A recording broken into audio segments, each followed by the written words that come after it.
Thank you for watching. We appreciate you so much. Now, to the story. Whispers in the Pines. The Appalachian Mountains. Ancient, sprawling, draped in a silence as thick as the morning mist clinging to their slopes.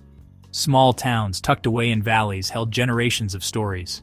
Stories whispered around hearths in winter, stories that kept children close to home once dusk settled. This was the world nestled within those ancient peaks, a world where the line between myth and reality blurred like the horizon at sunset. The peace, however, was a fragile thing. A sense of unease had settled upon the town like the morning mist, seeping into the cracks and crevices of everyday life. It began subtly, a dog barking at nothing, its fur on end, children refusing to sleep alone, whispering of shadows that moved just outside their windows. Then the whispers escalated. Mrs. Clementine, her face etched with worry, swore her old hound, Buster, had snarled at her from the foot of her bed. Only Buster had been gone a year, hit by a logging truck just outside of town.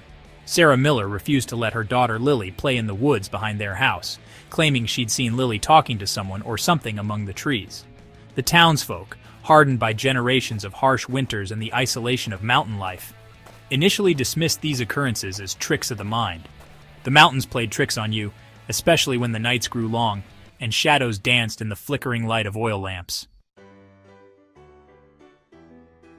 But the mountains weren't known for cruelty. They were indifferent, imposing, but not malicious.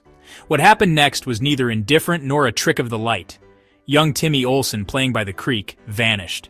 One moment he was there chasing after a bright blue butterfly. The next he was gone. The silence that followed was heavier than any storm cloud. Search parties combed the woods, their calls echoing through the trees. Days turned into weeks, and still, there was no sign of Timmy. The butterfly he'd been chasing, locals whispered, was the same shade of blue as Timmy's eyes. Sheriff Brody, a man hardened by years of dealing with the harsh realities of mountain life, felt a chill crawl down his spine as he surveyed the scene at the creek. There were no footprints, no signs of a struggle, just the echo of Timmy's laughter hanging heavy in the air. It was as if the boy had simply vanished into thin air. Brody, a man who prided himself on his logic and pragmatism, couldn't shake the feeling that something was terribly wrong. This wasn't like any disappearance he'd ever seen. The fear that had been simmering beneath the surface of the town boiled over. Whispers turned to accusations, paranoia seeping into every conversation. The mountains, once a source of comfort and isolation, now loomed over the town, their shadows seeming to stretch further with each passing day. The disappearances continued. Old Man Hemlock, who lived alone on the outskirts of town, was found dead in his rocking chair, a look of terror etched on his face. His parrot, which usually mimicked his every word, was eerily silent. Then, it was Emily Carter, a young woman known for her infectious laughter, who went missing. Her fiancé swore he'd seen her walking towards him in the woods, her voice calling out to him, only to find nothing but the rustling of leaves when he reached the spot.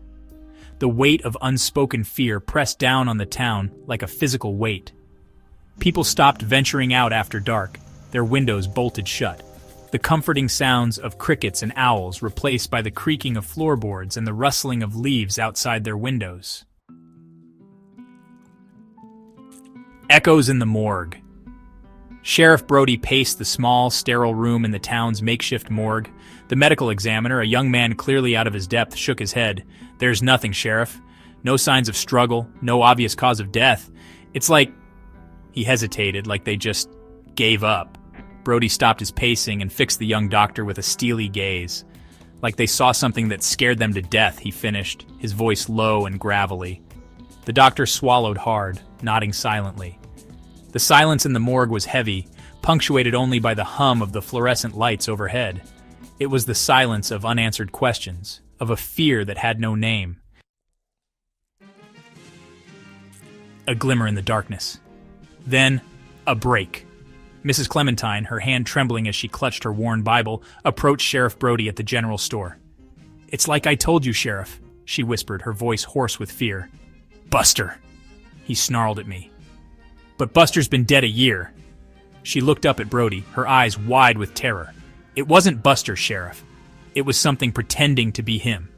A chill ran down Brody's spine. He had dismissed her story before, attributing it to grief and the loneliness of an old woman. But now, with each new disappearance, each death with no explanation, her words struck a chord deep within him. Could there be some truth to the old mountain legends? Legends that spoke of creatures that could take on the forms of loved ones, luring unsuspecting victims to their doom? The trap. Brody, working on instinct and fueled by a desperate need to protect his town, devised a plan. He gathered a group of volunteers, armed them with rifles loaded with rock salt, the closest thing they had to a weapon against the unknown. They set a trap, using a recording of a baby's cry, the sound of a loved one calling out, hoping to lure the creature into the open. The night stretched on, each rustle of leaves, every crack of a twig, sending shivers down their spines. Then it appeared. A figure taking on the form of Timmy Olsen, his blue eyes wide and innocent-looking, reached out a hand towards the source of the sound. Brody, his heart pounding in his chest, felt a surge of both terror and pity. This creature, this mimic, was a master of its craft, preying on the deepest desires and fears of its victims. The silence lingered. The trap failed. The mimic, as if sensing the danger, vanished as quickly as it had appeared, leaving behind only the echo of its deception. The townsfolk, their hope shattered, retreated back into their homes, the fear clinging to them like the scent of wood smoke.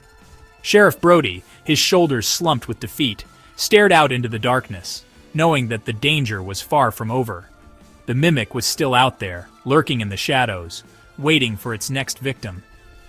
And the mountains, silent witnesses to the unfolding tragedy, offered no answers, only the echo of the wind whispering through the trees. The silence, once a comfort, was now a constant reminder of the unseen terror that lurked in their midst. The mountains, once a source of pride and isolation, now held a sinister edge. The Appalachian Mountains, keepers of secrets for millennia, had revealed one of their darkest truths, and the town would never be the same.